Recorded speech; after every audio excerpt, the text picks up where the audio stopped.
और समझो relative velocity. बच्चों रिलेटिव वेलोसिटी की जगह रिलेटिव एक्सेलरेशन भी हो सकता है, ठीक है, और डिस्प्लेसमेंट भी हो सकता है, ठीक है, और डिस्टेंस भी हो सकता है, कई चीजें रिलेटिव है। एक्चुअली तुम पढ़ते होगे क्लास 9 से क्लास 11 में तुमने कई बार पढ़ा होगा कि जो मोशन होता है वो रिलेटिव होता है ना। Rest and motion are relative term, यानी तुम्हारे लिए कोई चीज मूव कर रही है तो किसी और के लिए वो चीज रेस्ट पे हो सकती है, ठीक है। यहीं से अपनी टॉपिक को स्टार्ट करते हैं। तो जो भी मोशन है, ये जो भी चीजें हैं, वेलोसिटी, एक्सेलरेशन, डिस्प्लेसमेंट, ये सब डिसाइड होती हैं फ्रेम ऑफ रेफरेंस से, ठीक है। अब फ्रेम ऑफ रेफरेंस क्या होता है? जहां पे हमारा ऑब्जर्वर होता है, ऑब्जर्वर जो मोशन को देख रहा है, वो जिस जगह पे है उस जगह को हम बोलते हैं फ्रेम ऑफ रेफरेंस। जहां पे ऑब्जर्वर बैठा है, जैसे ऑब्जर्वर ट्रेन में बैठा दो तो फ्रेम ऑफ रेफरेंस ट्रेन हो गया, ऑब्जर्वर को प्लेन में बैठा दो फ्रेम ऑफ रेफरेंस प्लेन हो गया, ऑब्जर्वर को सब्जी बेचने वाली ट्रॉली पे बैठा दो तो वो अपना फ्रेम ऑफ रेफरेंस। इसको समझने के लिए एक छोटा सा एग्जांपल लेता हूं। जैसे मान लो यहाँ पे एक ट्रॉली है, ठीक है, ठीक है, और इस ट्रॉली पे आप बैठे हो, ठीक है, इस ट्रॉली पे आप बैठे हो, ठीक है, आपको मैंने बोला ए, और ये ट्रॉली आगे बढ़ रही है विद स्पीड ऑफ 10 मीटर पर सेकंड। यहाँ पे कोई दोस्त खड़ा है, कोई भाई खड़ा है, आपका भाई है ना, भाई मेरा है ना, भाई को मैंने बोला बी। अब भाई जब आपको देख रहा होगा तो आप आगे जाते हुए दिख रहे होगे 10 मीटर पर सेकंड से। जब भाई आपको देख रहा होगा आप आगे जाते दिख रहे होगे 10 मीटर पर सेकंड से। यही आपका भाई अगर इस ट्रॉली के ऊपर चढ़ जाए, है ना, इसी ट्रॉली पे आप भी हो जाओ, ठीक है ना, और इसी ट्रॉली पे आपका भाई भी आ जाए, ठीक है ना।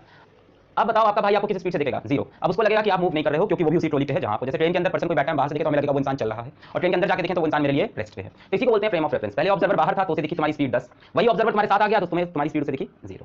तो बच्चों ये चीज हम कैसे निकालते हैं? इसके लिए हम फॉर्मुला बनाएंगे velocity of A with respect to B, velocity of A with respect to B, और फॉर्मुला है va माइनस vb, ठीक है। जैसे को यहाँ वेलोसिटी ऑफ ए कितनी है 10, कितनी स्पीड से आ रहा है 10, और बी की कितनी स्पीड है 0, तो रिलेटिव वेलोसिटी कितनी है 10 मीटर पर सेकंड। मतलब ये जब आपको देखेगा velocity of A with respect to B, यानी बी के रिस्पेक्ट से, बी अपना कौन है ऑब्जर्वर, बी के फ्रेम से ए की स्पीड कितनी दिख रही 10, जब बी ऐसे बैठकर ए को देखेगा तो ये 10 मीटर पर सेकंड से आगे जा रहा है क्योंकि वो ट्रॉली पे बैठा है। यही फॉर्मुला यहाँ अप्लाई करो, velocity of A with respect to B, velocity of A minus velocity of B. अब देखो ए भी ट्रॉली पे बैठा है तो 10 से आगे जा रहा, बी भी उसी ट्रॉली बैठा है तो वो भी 10 से आगे जा रहा, ठीक है ना। तो आंसर कितना आया 0। मतलब इस बार जब ए को बी ने देखा, बी ने ए को देखा, तो ए भाई तुम भी ट्रॉली में, बी भाई मैं भी ट्रॉली में, ट्रॉली चल रही है पर तुम तो मुझे किसके दिख रहे हैं? रेस्ट पे, तो तुम्हारी स्पीड कितनी है 0। तो velocity of A with respect to B का छोटा सा नन्हा सा प्यारा सा फॉर्मूला va माइनस vb। अब जैसे बी के रिस्पेक्ट में आपने देखा, जब बी ने देखा ए को तो ए की स्पीड डी की दिखाई पड़ी 0, और यहां से जब बी ने ए को देखा तो ए की स्पीड 10। मतलब ये जो हमारी वेलोसिटी वाली चीज है ये डिपेंड करती है किस पे? फ्रेम ऑफ रेफरेंस में। जब ऑब्जर्वर यहां था तब स्पीड ए की कितनी देखी 10, जब ऑब्जर्वर अंदर था तब उसने ए की स्पीड कितनी देखी 0। Velocity of A with respect to B, मतलब ए की स्पीड जो बी देख रहा, ए की स्पीड बी ने देखी कितनी देखी इस बार 10, ए की स्पीड बी ने देखी इस बार कितनी देखी 0, फॉर्मूला भी हमको मिल गया। बच्चों इसकी जगह मैं यहां पे एक्सेलरेशन लिख दूं, मैं बोल दूं इस बॉडी का एक्सेलरेशन है 1 मीटर पर सेकंड स्क्वायर।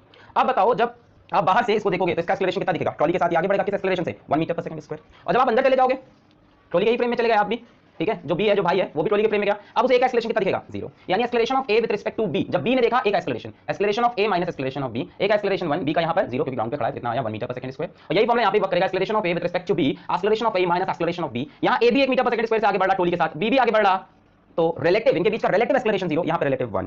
यानी ये जो हमारी एक्सेलरेशन वाली क्वांटिटी है वो भी डिपेंड करती है किस पे? Frame of reference. तो वेलोसिटी भी फ्रेम ऑफ रेफरेंस पे, एक्सेलरेशन भी। डिस्प्लेसमेंट के बारे में बच्चों क्या सोचते हो? बस दिमाग में इमेजिन करो, ये ट्रॉली जब आगे बढ़ती जाएगी तो बी को दिखेगा कि ए का डिस्प्लेसमेंट आगे हो रहा। अगर बी फ्रेम ऑफ रेफरेंस इसी में आ गया, कहां आ गया? ट्रॉली के ऊपर, तब ट्रॉली आगे बढ़ रही है पर बी को ए मूव करता हुआ नहीं दिख रहा। जब बी इस पे आ गया तो उसके लिए ए का डिस्प्लेसमेंट 0, जब बी बाहर है तो ए का डिस्प्लेसमेंट कुछ होगा। मतलब displacement also depends upon frame of reference. यहीं पे बच्चों डिस्टेंस की बात कर लूं, डिस्टेंस की बात कर लूं तो बी को ए इस केस में कुछ डिस्टेंस आगे मूव करता हुआ दिखेगा, इस केस में नहीं दिखेगा। मतलब distance also depends upon frame of reference. अब आखिरी इंपॉर्टेंट बात करते हैं अपन टाइम पे। टाइम अच्छा बताओ, बी यहां अपनी घड़ी देख रहा है, मान लो टाइम हुआ 5 सेकंड, और बी जब इस पे चढ़ के अपनी घड़ी देखेगा तब भी टाइम कितना होगा 5 सेकंड। मतलब टाइम जो होता है वो फ्रेम ऑफ रेफरेंस पे डिपेंड नहीं करता, समय तो जो इसके लिए बढ़ रहा है वो इसके लिए बढ़ रहा है। मतलब time do not depend on frame of reference, on frame of reference. तो वेलोसिटी डिपेंड करता है, एक्सेलरेशन डिपेंड करता है, डिस्प्लेसमेंट डिपेंड करता है, डिस्टेंस डिपेंड करता है, but time do not depend upon frame of reference. ये बड़ा इंपॉर्टेंट नोट में डाल लो, time do not depend upon frame of reference, और इसको हम यूज करेंगे आगे।